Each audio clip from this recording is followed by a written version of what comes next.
577. Pronto.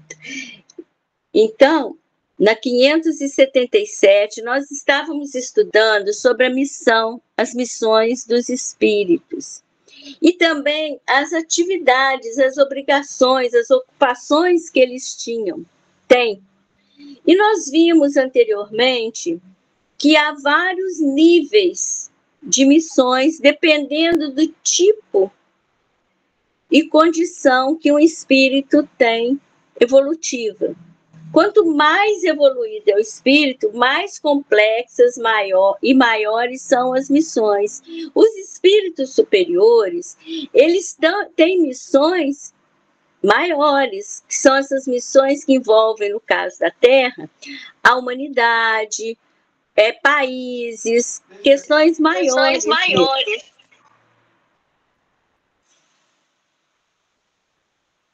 E essas missões, elas podem ser pequenas, mais simples, quando os espíritos são menos adiantados.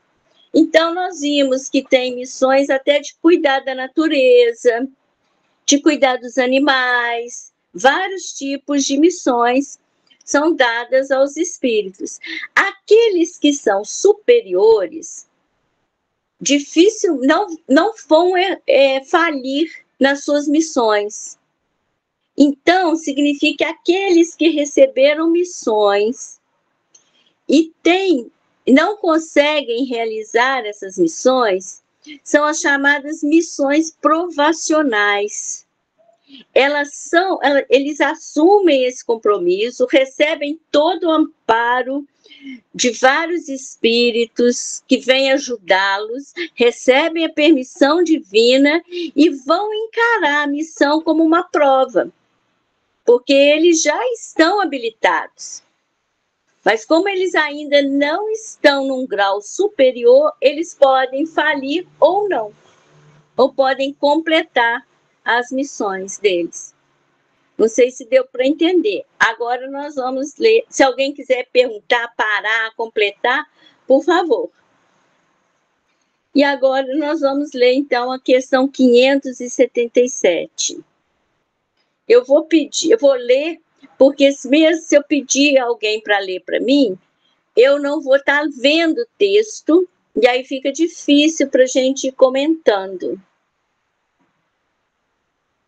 Vamos lá. Quando um homem faz uma coisa útil, é sempre em virtude de uma missão anterior e predestinada, ou pode receber uma missão não prevista? Então, olha só. Toda missão deve ser útil. Quando um homem faz uma coisa útil, é predestinada essa missão, ela já vem desenhada anteriormente, ou ele pode receber uma missão não prevista. De repente, ele recebe uma missão. É que a resposta está aí. Senão, eu ia perguntar o que cada um acha.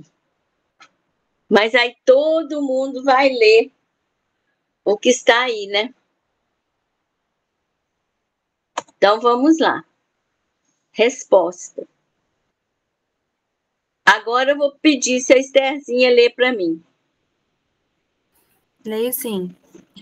Nem tudo que o homem faz resulta de missão a que tenha sido predestinado. A miudade, às vezes, é um instrumento de que se serve o espírito para fazer que se execute uma coisa que julga útil. Por exemplo, entende um espírito ser útil que se escreva um livro que ele próprio escreveria se estivesse encarnado. Procura, então, o escritor mais apto a lhe compreender e executar o pensamento. Transmite-lhe a ideia do livro e o dirige na execução. Ora, esse escritor não veio à Terra com a missão de publicar tal obra. O mesmo ocorre com diversos trabalhos artísticos e muitas descobertas. Devemos acrescentar que, durante o sono corporal, o espírito encarnado se comunica diretamente com o espírito errante, entendendo-se os dois acerca da execução. Então, agora vamos pedacinho por pedacinho. Então, ele está falando que nem tudo que o homem faz é resultado de uma missão predestinada. Muitas das nossas ações são ações que a gente vem em auxílio de algum espírito que precisa realizá-la. O exemplo que ele dá aqui é de um espírito que quer escrever um livro.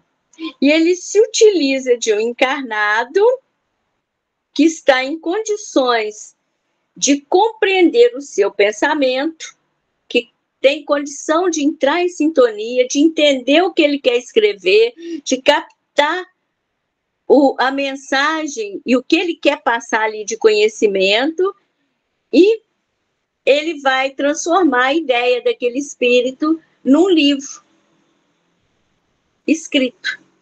E ele fala: assim, esse homem não veio sobre a terra com a missão de fazer essa obra.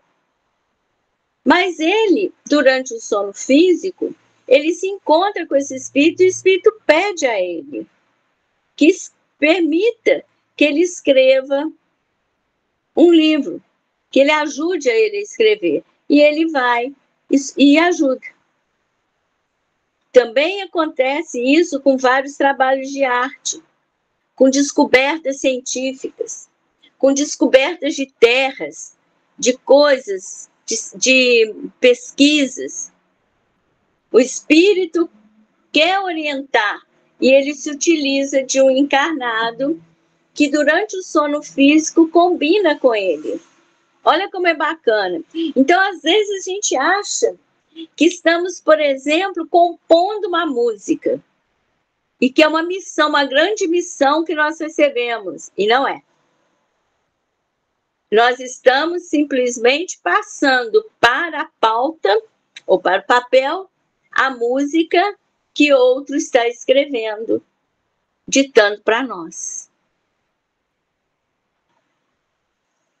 Alguma pergunta, algum comentário, alguma dúvida? Deixa eu fazer uma pergunta. Mas não faz pergunta difícil, senão... Não é fácil. Vamos lá.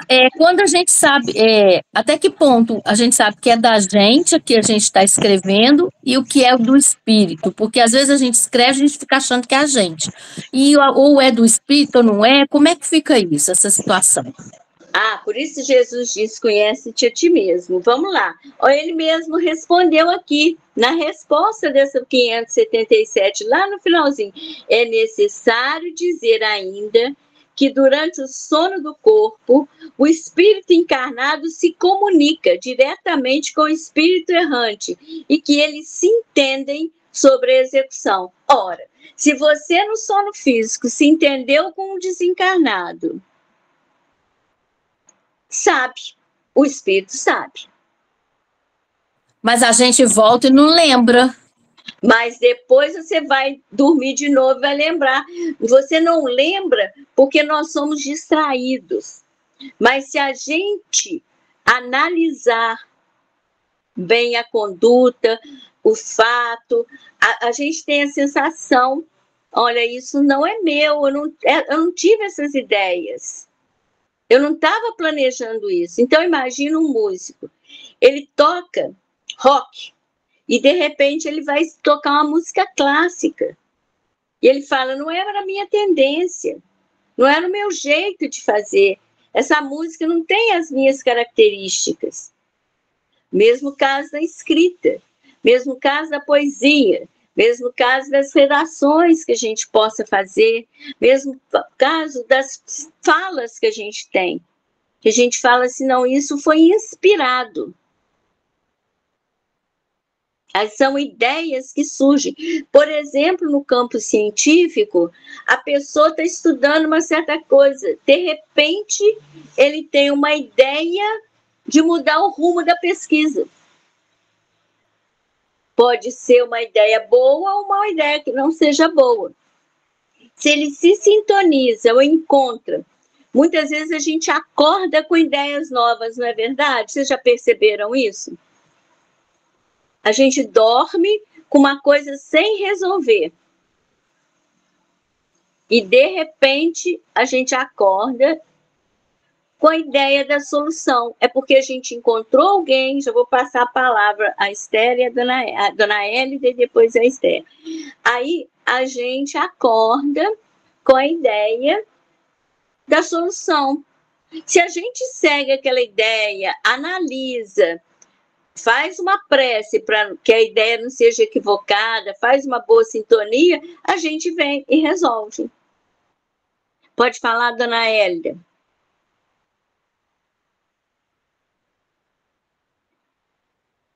É uma perguntinha.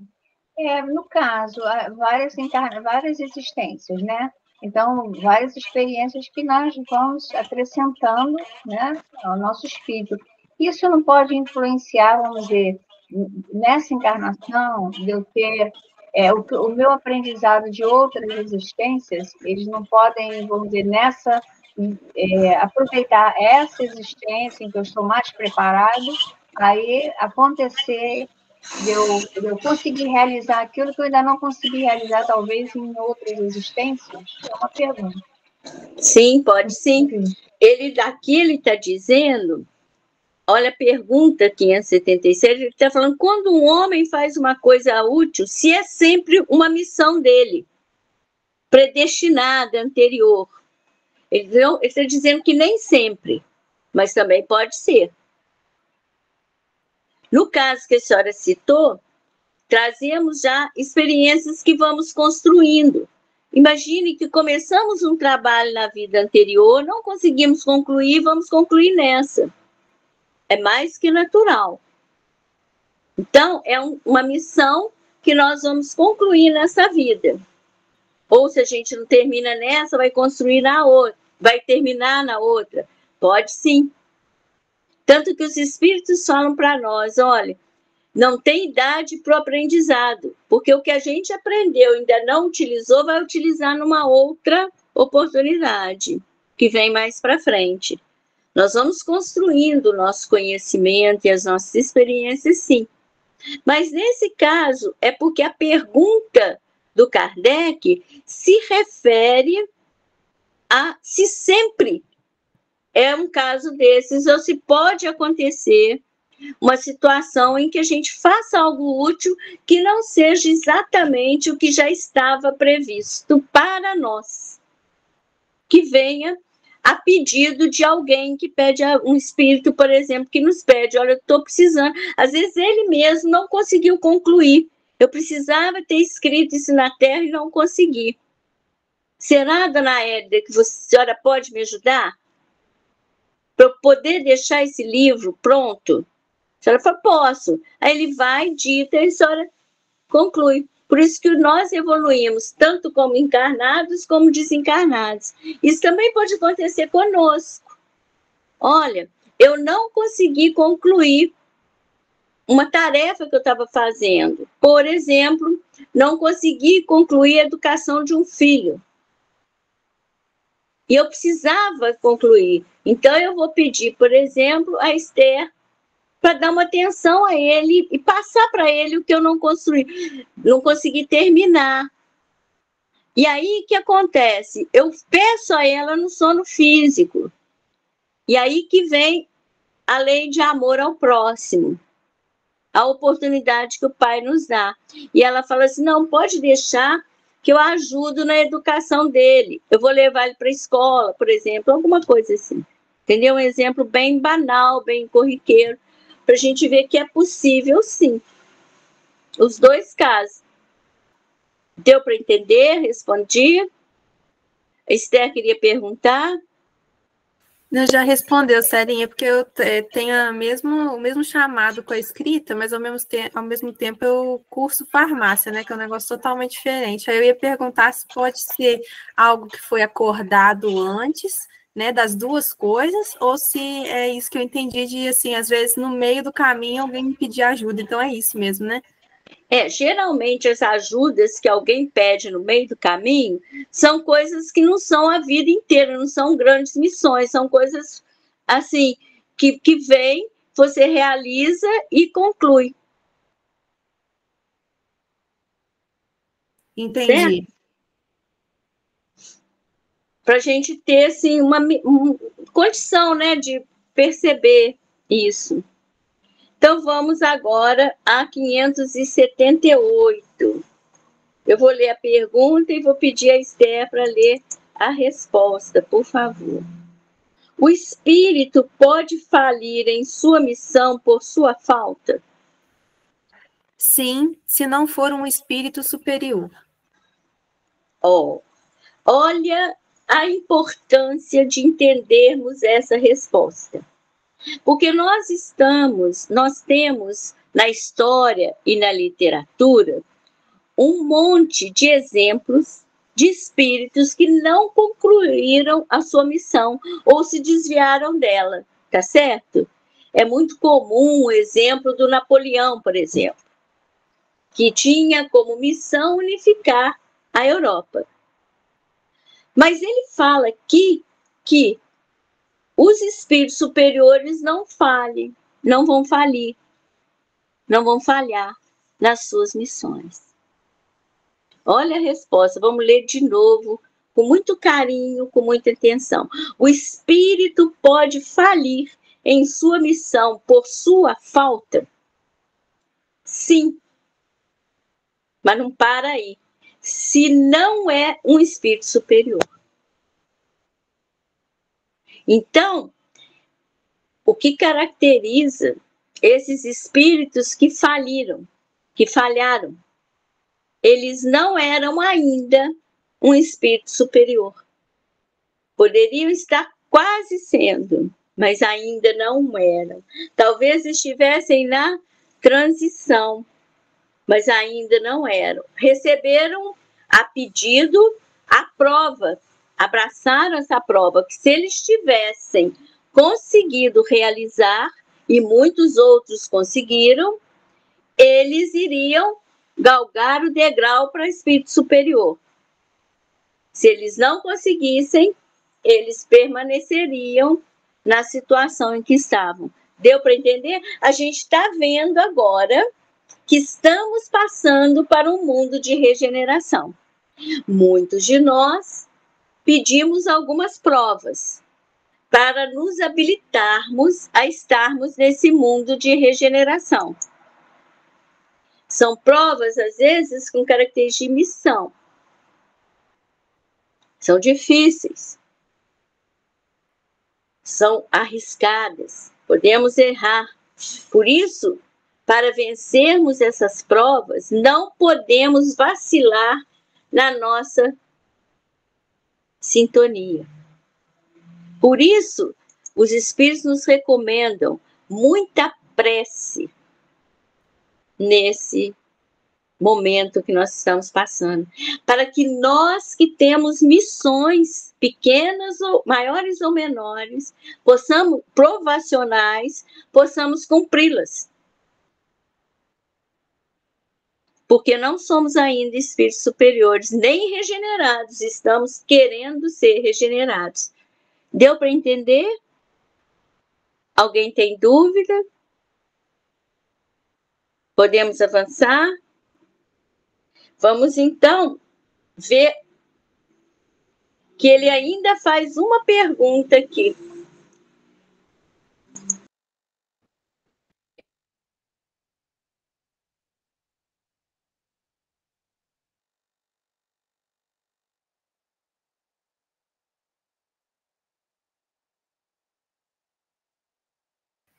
Celinha, seu microfone fechou.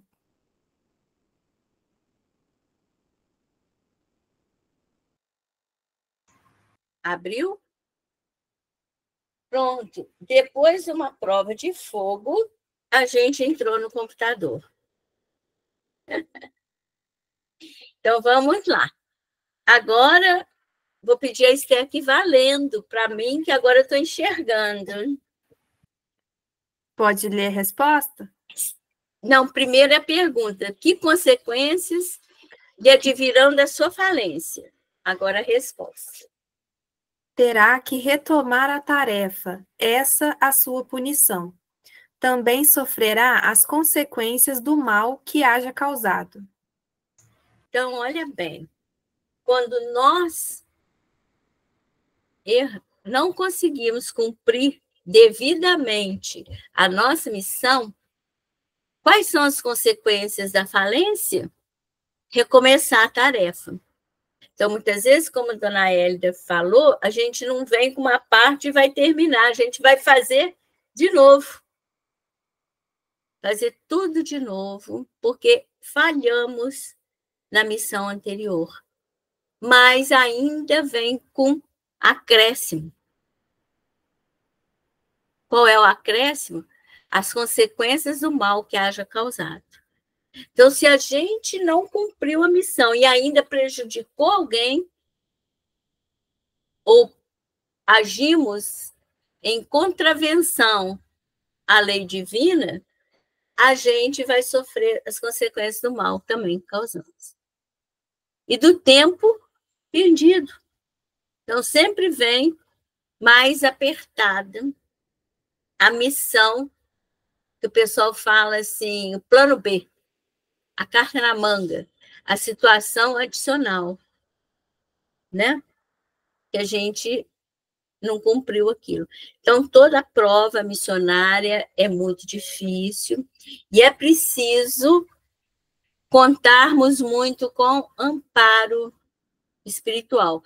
Vocês vão lembrar, quem assistiu o filme O Mensageiro, eu acredito que a maioria, os mensageiros, já assistiram. Assistiram? Não. Nosso Lar 2? E os mensageiros? É Nosso Lar 2. Tá bom. Então, quando eles falam que vem na Terra um grupo de médiuns para trabalhar, um grupo de espíritos encarnados para trabalhar na construção de um trabalho num centro espírita. E um deles ia vir com uma mediunidade muito ostensiva. Isso era uma missão provacional para ajudar naquela casa. E o que acontece com ele? Quem lembra?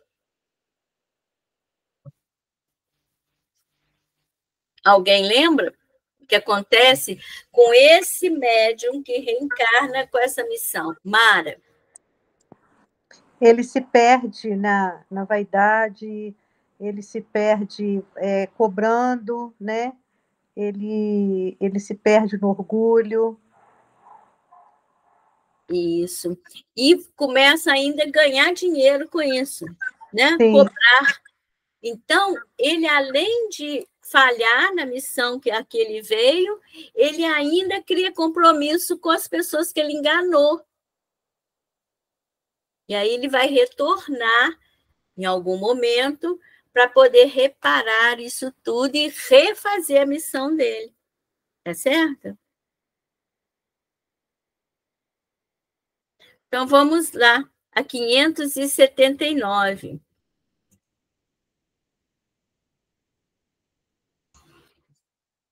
Eu leio a pergunta e a Mara a resposta.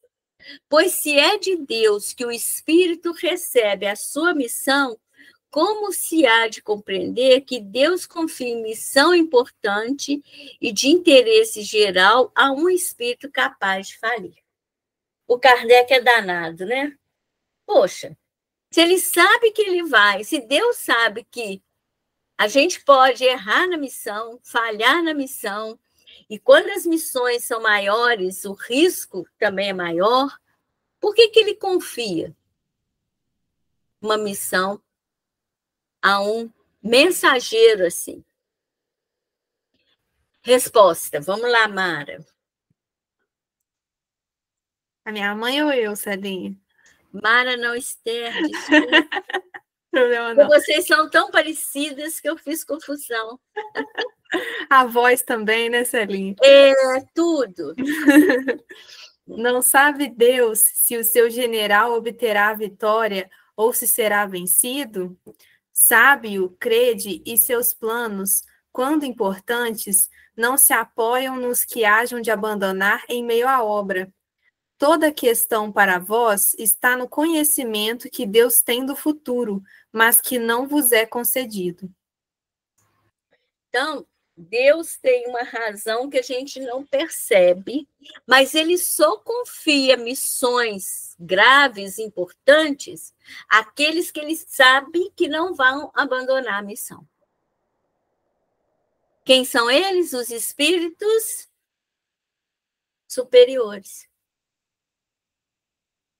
Então, nós que estamos ainda no processo evolutivo, recebemos missões que são úteis para a nossa evolução e para colaborar na obra divina e na evolução dos nossos companheiros de jornada, sejam encarnados ou desencarnados. Mas podemos errar ou não. Quando a missão é importante e que envolve uma utilidade na obra divina para que não pode ter falha, Deus não confia a nós.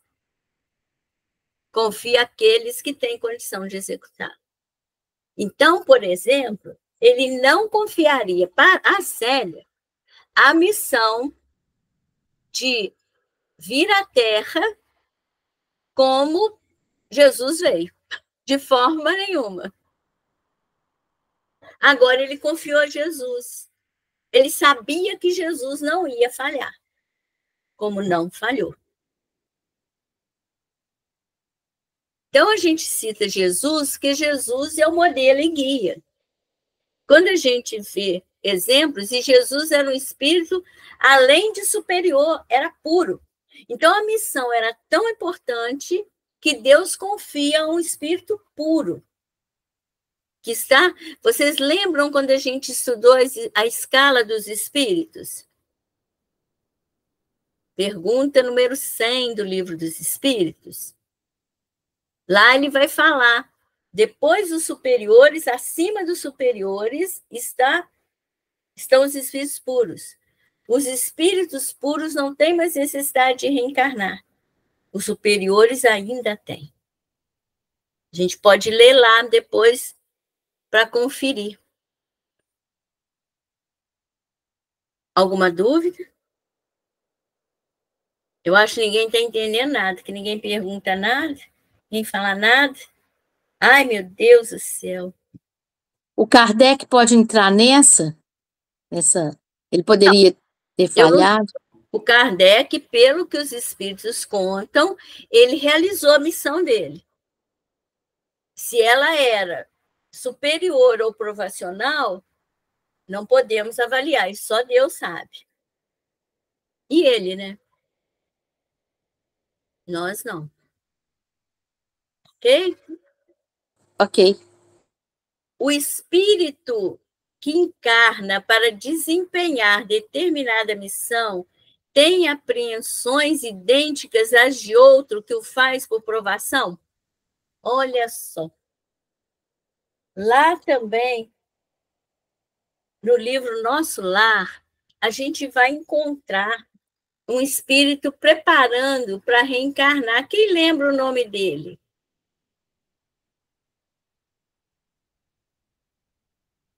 Que eu não estou lembrando. É o Lísias? Não, o Lísias é o mentor. Ah, tá. Ele vinha reencarnar com uma certa atribuição familiar, que era difícil. E ele estava com muito receio de não dar conta. Depois a gente olha lá. É Sigismundo? Pode ser, acho que é, ele mesmo. Então, ele tinha receio de falhar. Mas, olha o que ele responde aqui. Que não. Mas não para quem?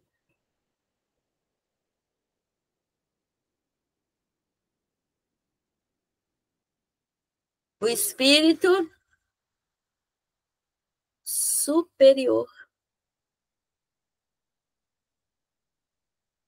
Porque aquele que faz por provação, prestando atenção, tem as missões provacionais, que são feitas recebidas por provação, e tem as missões missionárias, que são realmente afinizadas com a vontade divina para cumprir um papel na obra divina de avançar, de progresso, de ajudar, de auxiliar diretamente na vontade divina. São missões diferentes. Então, quando é por provação, há apreensão. Mas quando não é provacional, não, porque traz a experiência adquirida. Então, deu para entender a diferença? Pergunta, Mara, por favor. Não faz pergunta difícil, não, senão é a Estherzinha que vai responder. Assim, nesses casos, poderia abranger aí Irmã Dulce, Madre Teresa, Divaldo Franco, Chico Xavier, porque todos a gente vê que foi missão, né? Pois é, eles receberam missões, grandes missões, superiores às nossas. Mas eu não sei dizer se eles receberam essas missões como prova ou como missão missionária mesmo. Isso só eles e Deus sabem. Entendeu? Porque nós não temos conhecimento suficiente para aprofundar uma avaliação como essa. Nós podemos saber a nossa. Então, quando a gente olha, por exemplo, a Mara recebeu a missão de constituir uma família, e etc., de educar os filhos, e aí vai. Isso é uma missão. Mas ela não é uma missão missionária do tamanho dessas missões de espírito superior. Ela é uma missão, provavelmente, provacional. Como a maioria de nós, que estamos nesse estágio que não somos espíritos superiores. Se o Chico for um espírito superior, ele recebeu uma missão missionária. Se o Divaldo for um espírito superior, ele recebeu. Se Madre Teresa de Calcutá for, é que nós não sabemos. Eles podem ser espíritos até que agora são superiores, porque desempenharam bem a sua missão. Mas eu não sei se na época que eles receberam a missão, eles eram superiores ou eram espíritos que aspiravam ser superiores. Que a prova é sempre para a gente passar de ano, subir um pouco na escala de evolução. Para isso vêm as provas. E quanto mais difícil, maior o degrau que a gente galga. Se eu respondi. Se não, vocês completem para mim aqui a resposta. Respondeu, obrigada. Então, vamos para a próxima. 581. Certamente desempenham missão os homens que servem de faróis ao gênero humano. Olha lá o exemplo que a Mara acabou de dar. O Chico Xavier, Madre Teresa de Calcutá, Divaldo, faróis ao gênero humano, que iluminam com a luz do gênio. Não só eles, o próprio Kardec, Leon Denis. E aí vem vários outros também, Einstein, vários outros que a gente vai ver ao longo da história.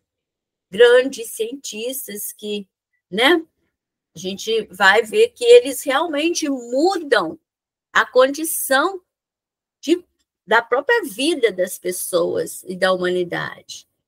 Entre eles, porém, alguns há que se enganam, que de par com grandes verdades propagam grandes erros. Como se deve considerar a missão desses homens? Então, eles são muito capazes, fazem coisas maravilhosas, mas também fazem outras que são erros. Ao mesmo tempo que eles fazem boas coisas, também não fazem boas coisas. Misturam. Como é que a gente deve considerar essa situação? Agora a Esther vai responder para nós. Como falseadas por eles próprios.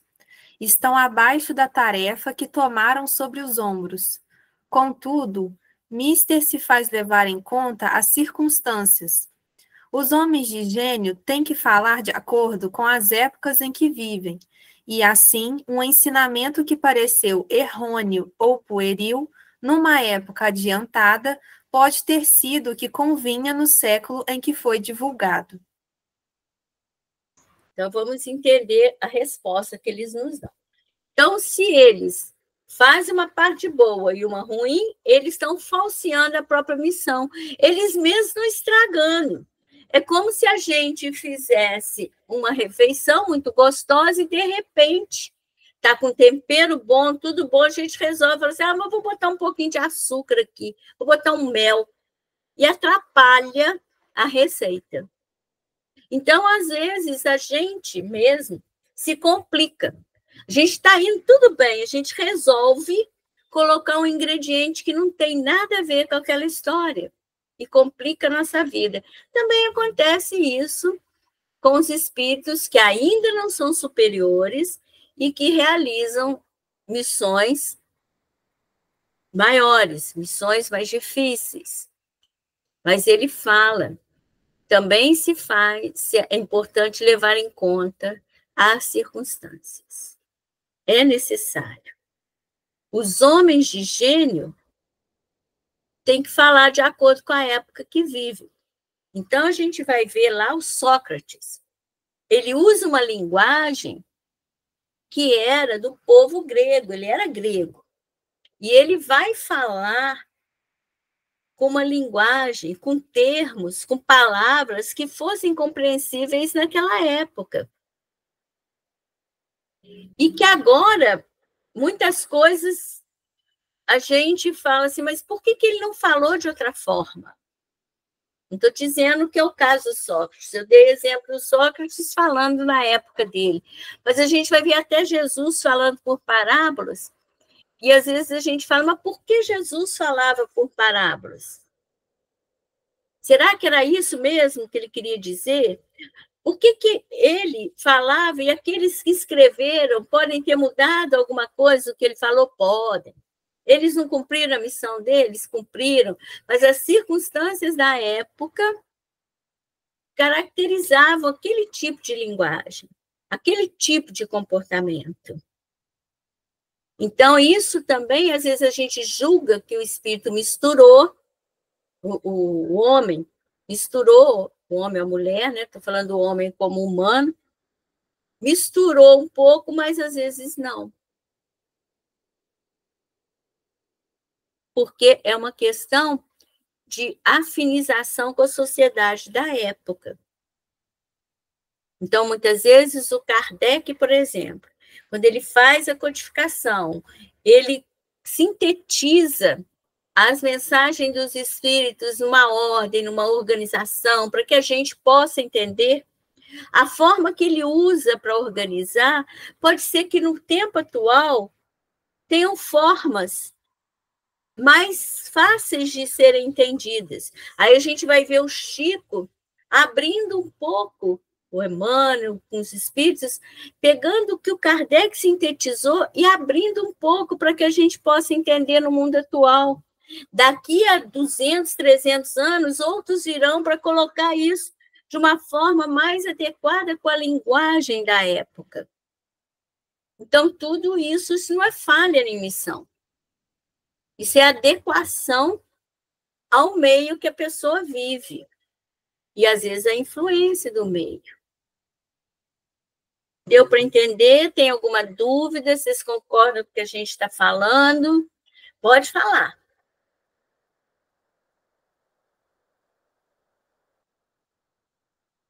Então, vamos lá. Ô, Célio, Moisés também, né? Moisés falou de acordo com a época. Teve que falar aquilo naquela época. Muito bem colocado, muito bem lembrado. Moisés é um exemplo. Ele recebeu os 10 mandamentos, ele libertou o povo hebreu, ele conseguiu ensinar a moral que era possível ensinar para aquele povo daquela época. Então, ele cumpriu a missão dele. Mas precisou depois dar continuidade.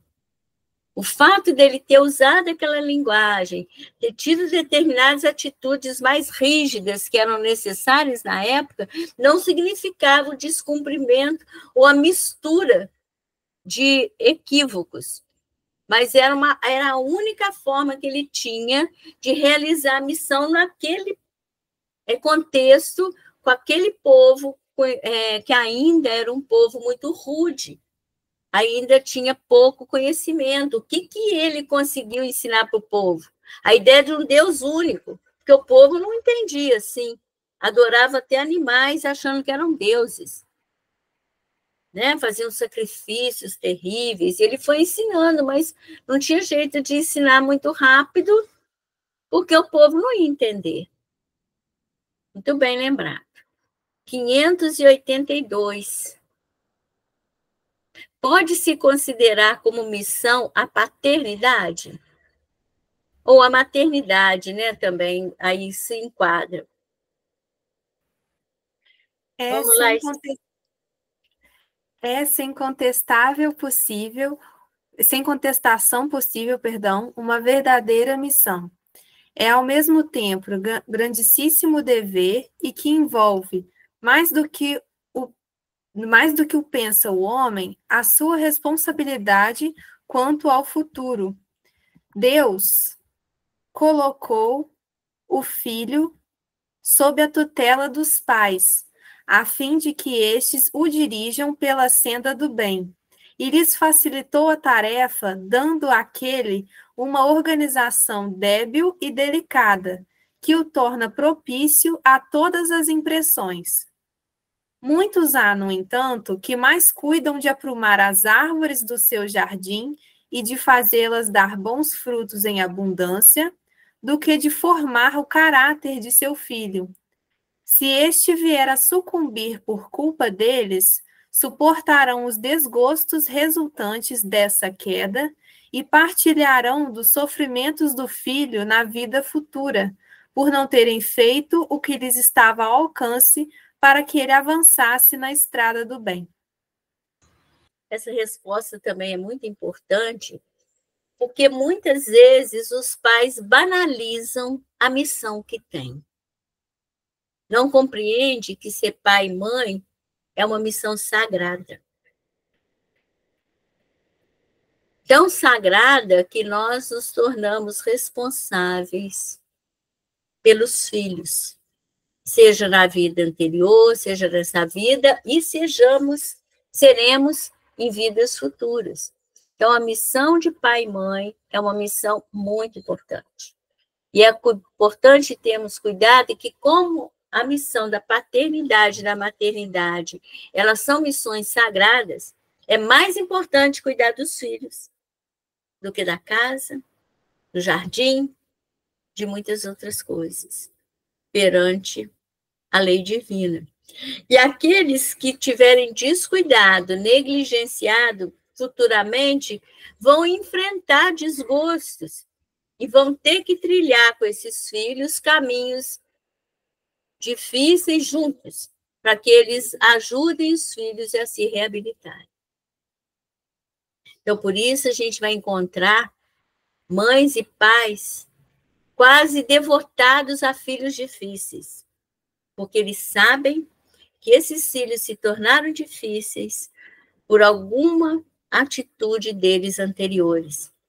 E eles têm o compromisso, o dever, e assumem, e realizam, e cumprem suas missões de reabilitar esses filhos ou de lutar pela reabilitação deles. Alguma pergunta, algum comentário? Mara. Ô Célia, no caso também, isso pode abranger no caso quando você adota uma criança?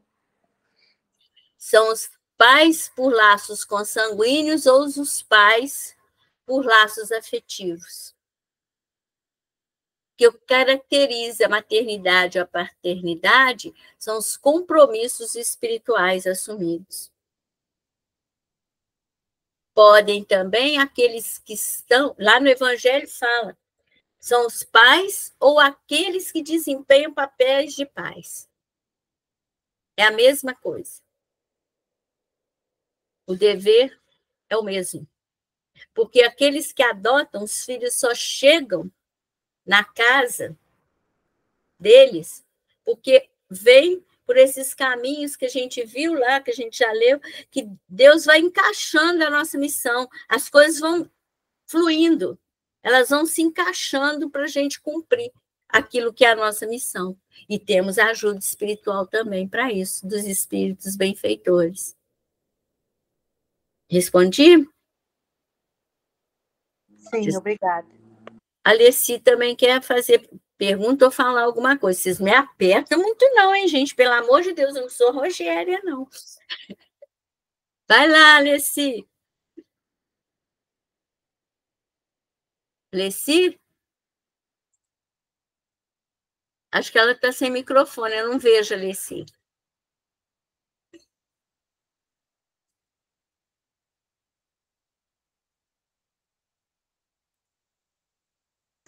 Acho que ela saiu da reunião. Então, a gente vai continuar, depois ela pergunta. Voltou. Deve ter apertado o microfone no lugar do telefone. Alessi? Oi, Celina, que caiu aqui a internet, amiga. Não apertei a mãozinha, não, tá bem? Estou ouvindo só aqui mesmo. Você quer falar alguma coisa? Não, só estou ouvindo mesmo. Obrigada. Então tá. Então vamos lá, Mara. Agora sou eu. Mara, toda vez, gente, o que é isso? São responsáveis os pais pelo transviamento de um filho que envereda pelo caminho do mal, apesar dos cuidados que lhe dispensaram?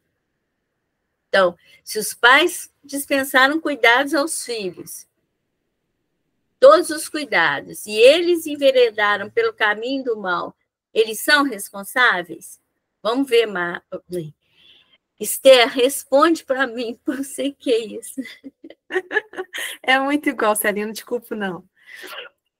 Não, porém, quanto piores forem as propensões do filho, tanto mais pesada é a tarefa e tanto maior o mérito dos pais, se conseguirem desviá-lo do mau caminho. Então, eles não são responsáveis. Se eles se esforçarem e o filho ainda escolher o mau caminho, eles não são responsáveis. Mas, olha só, ele põe aí um aperto para que os pais possam persistir. Porque ele diz que tanto mais pesada é a tarefa e tanto maior o mérito dos pais se conseguem desviar o filho do mau caminho. E realmente é uma vitória quando os pais conseguem reabilitar um filho. Né? Agora é a Esther que levantou a mão. Celinha, vamos supor que os pais não conseguiram. Aí, quem tem que responder unicamente por ter se desviado vai ser o filho. Os pais não vão ter culpa nesse caso, né? Sim, exatamente, não tem culpa. Mas, em compensação, se eles ainda tentarem, voltarem a tentar, eles não têm culpa, mas eles vão ter, além disso, mérito. Eles vão ganhar um ponto a mais. Por quê? É o amor. Então, se eles se movem e permanecem buscando recuperar o filho, é porque eles amam o filho. Ok? Então, vamos a outra. Se um filho se torna homem de bem, não obstante a negligência, aí já é o oposto, ou os maus exemplos de seus pais, tiram estes daí algum proveito? Então, se os pais são negligentes, mas o filho é bom e vai pelo bom caminho, se torna um homem de bem, os pais tiram algum proveito? resposta. Qual é, Esther? Deus é justo. Opa! Que resposta difícil de entender, hein? É feita a justiça divina. Então, só Deus sabe se eles vão ter, porque vai depender o quê? Da boa vontade, da intenção e dos motivos que levaram à negligência. Porque às vezes eles tiveram um desequilíbrio, uma enfermidade, às vezes não. Então, são vários elementos que vão compor essa situação e Deus é justo. Vai ser feita a justiça divina. Né? É isso que a gente deduz dessa resposta. Alguma dúvida? Então, vamos para 584. De que natureza será a missão do conquistador que apenas visa satisfazer a sua ambição e que, para alcançar esse objetivo, não vacila ante nenhuma das calamidades que vai espalhando? Então, são aqueles que a gente fala assim, avança igual um trator. Ele tem que conquistar e ele vai tirando tudo que está, todo obstáculo que está na frente ao preço que for. Que missão é essa? De que natureza é essa missão? É a pergunta. E agora a Esther vai responder para nós. As mais das vezes não passa de um instrumento de que se serve Deus para cumprimento de seus desígnios, representando essas calamidades um meio de que ele se utiliza para fazer que um povo progrida mais rapidamente. Como Deus é justo, às vezes ele deixa que isso aconteça, porque isso faz parte de um mecanismo de progresso para aqueles que estão sendo afetados por essas calamidades. E a gente vai ver, por exemplo, se a gente olhar aí na história, nós vamos ver grandes obras que foram construídas e pessoas que morreram na construção dessas obras. Vocês devem lembrar.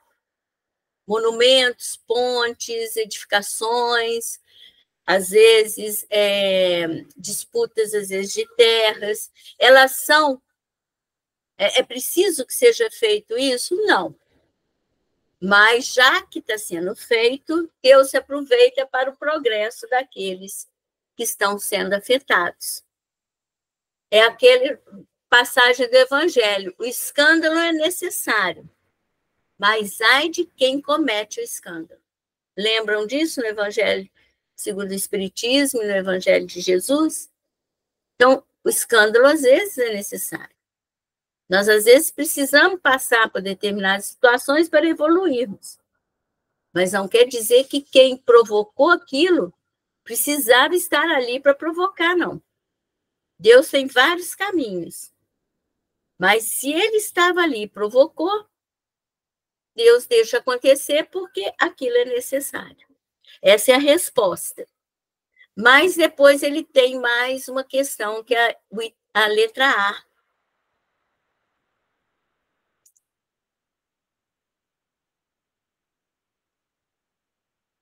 Nenhuma parte tendo na produção do bem que dessas calamidades passageiras possa resultar, pois que visava um fim todo pessoal, aquele que dela se constitui instrumento tirará, não obstante, proveito desse bem. Então, já que se não tiver essa pessoa que produziu o mal, não estava fazendo bem nenhum, só estava tendo interesse pessoal, egoístico, ele vai tirar algum benefício, já que foi instrumento do mal?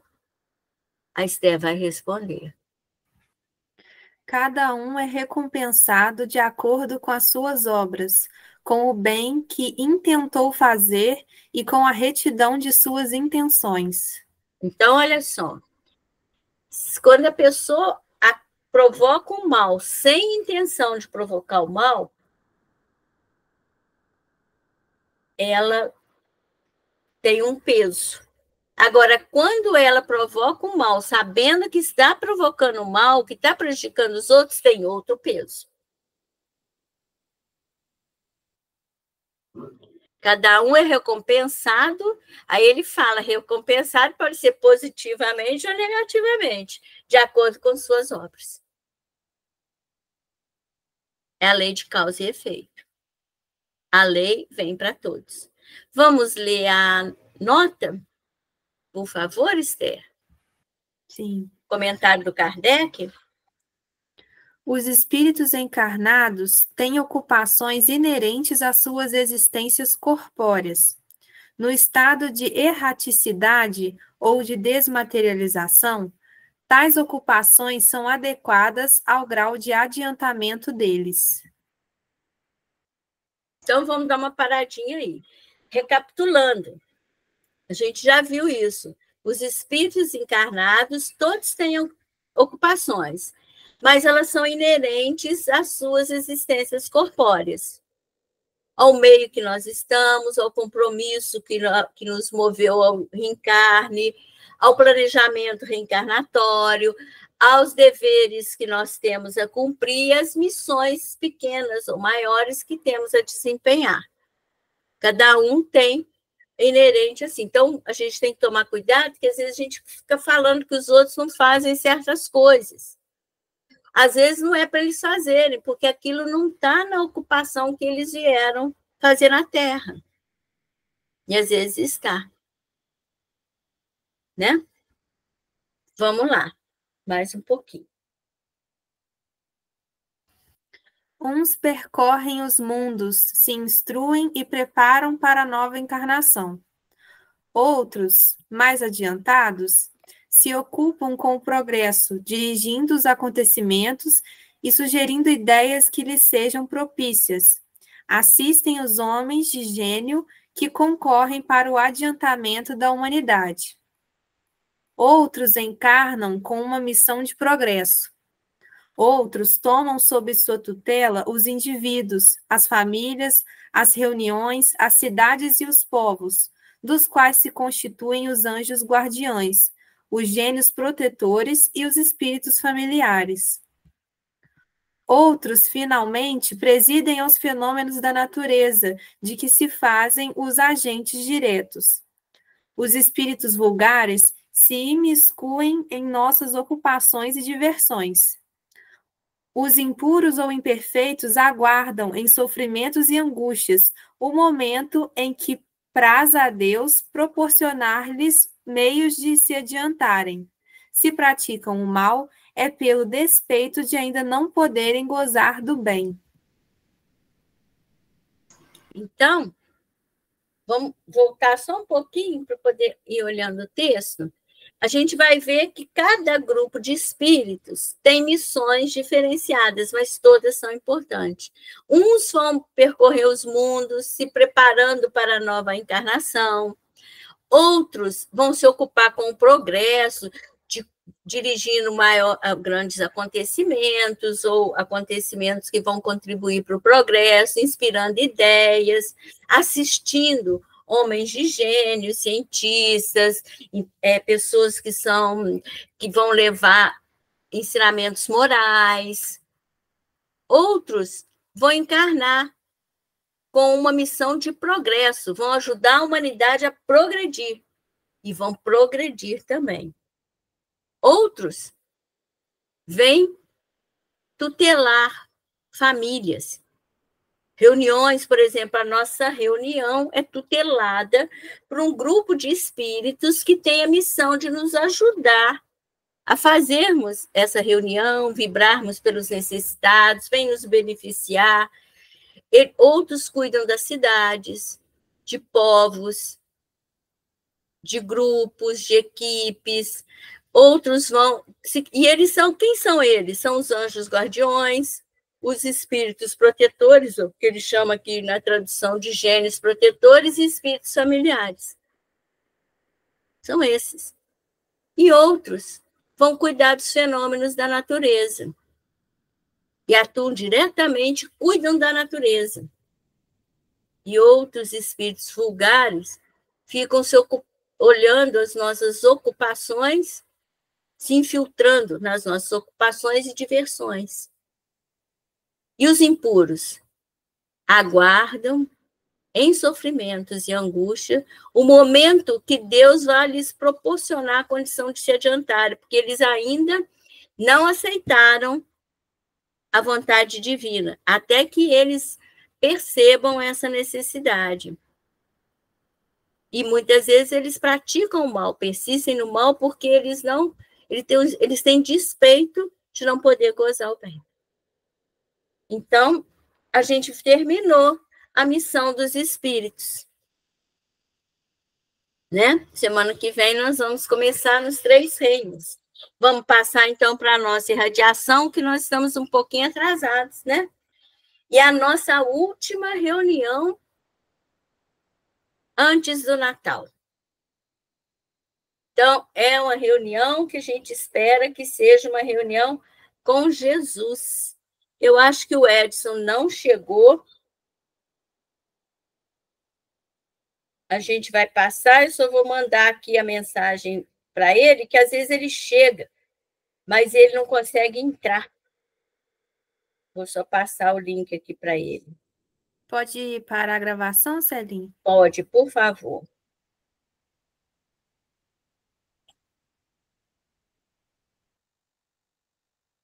Então,